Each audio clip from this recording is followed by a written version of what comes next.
शाम का पिंजरा मेरे जिस्म पे गिर जाता है और मैं नीली शाम का कैदी दुश्मन के अखबार से पूरी दुनिया के लोगों की बिगड़ती शक्लें देखने लगता हूँ और सूरज की आज़ादी मेरे जीने की ख्वाहिश को अपना दोस्त बनाने आ जाती है।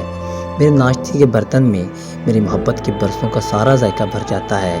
सिगरेट के हर कश से दरिया खींच आते हैं और परिंदे अपनी औलादों को मेरे गीत का चोगा देते हैं।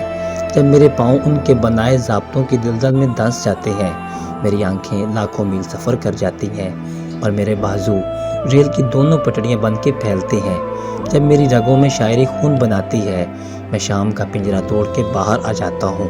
मेरे पाँव के सब रिश्ते एक दूसरे से जुड़ जाते हैं। मेरे लफ्ज़ दरख्तों के गुंबद में कबूतर बन के गुटकने लगते हैं। मैं अपने सरहाने बैठे पाबल रोदा से कुछ बातें करने लगता हूँ।